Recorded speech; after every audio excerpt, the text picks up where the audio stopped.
Hey YouTubers, very excited about this product here, Viridian. I've been wanting to try the green laser for quite a while, ever since they came out a few years ago. I've been seeing them in the store.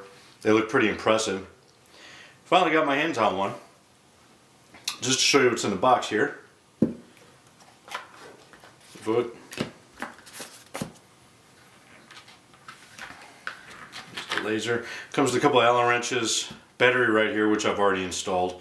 Battery, you stick a sharp object in here, it'll pop it out, stick the battery in, good to go. And comes with an extra mounting lever, forgot exactly what they call it. This one here, here's the regular standard mounting lever. This one kind of sticks out a little bit far for some people's holsters, so they send this one. You remove this one here, there's a little bolt right here. Take that out, stick this one in. The downside of this one, it does take an object, as you see it's not as wide as the one that comes in, so you're going to need an external object to press down on this to get it to pop off the mount, which, you know, to a lot of people is not a big deal. Once you have it mounted on your gun, most people leave it there anyway. The benefit here to the green laser is that the green laser is more visible in light. So if you're shooting in broad daylight, this light here, this laser, is very, very, very visible. Whereas some of the red lasers are not visible. And I'll show you that in a little bit later. We're on this. This one here's got a little Ruger emblem. It was designed for my SR9. Install is extremely easy. Simply slide it on the rail, snaps in place, and that's it. Very easy. This one here is a little bit bigger than some of the other ones on the market, and I believe from what I've read, the green laser, since it is fairly new, does take bigger components to make it. I guess it hasn't been quite shrunk down to the size of the red lasers. I don't know if that's accurate or not. That's what I've heard.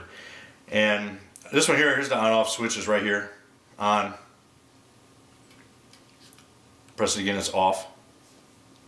It has different laser modes, and if you just want it to, if you want it on while you press it and then off as soon as you release it, what you do is you hold it down, keep your finger on it for more than 3 to 4 seconds, and it's as long as you have your finger on it, it's going to stay on. The second you take your finger off, it'll shut off. Okay, now you turn it on, press it real quick, and it'll stay on. If you want to different modes, there's buttons on both sides, so it is ambidextrous. If you hold both buttons at the same time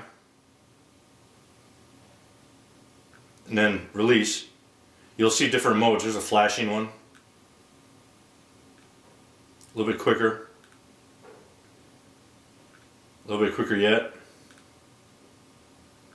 and then back to the standard of always on.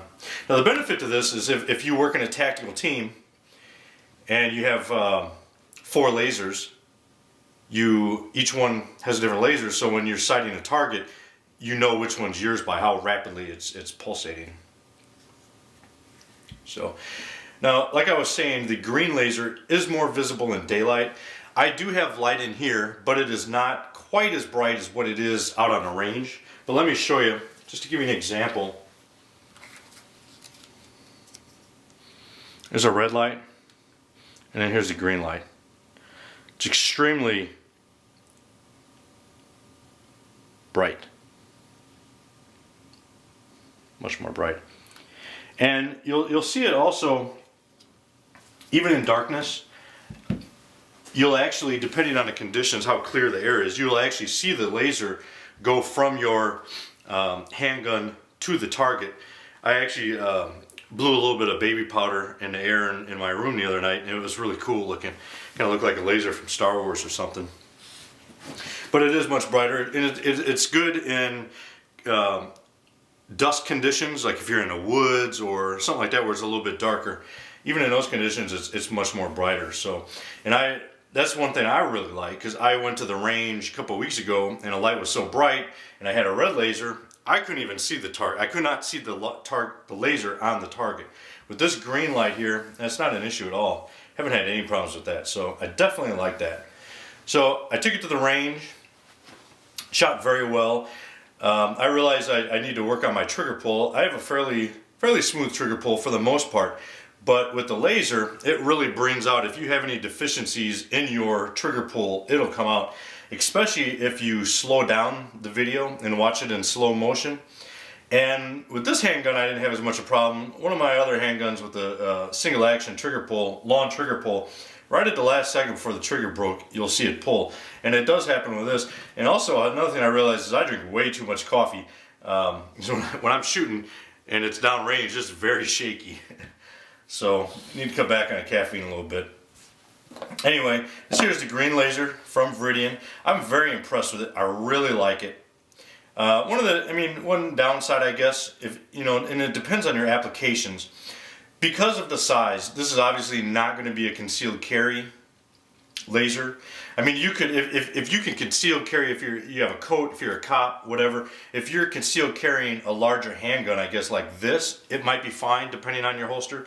But if you have a tiny handgun such as like a LC9 or LCP or whatever, I mean, they don't even really make them for that size. So this laser here is almost as big as the LCP. So that is the one downside. Like I said, it is a little bit bigger. Other than that, though, it's a very awesome laser. I really like it. Really like it. I enjoy testing it out. It's fun to shoot. If you have any questions or anything, let me know. Semper Fi.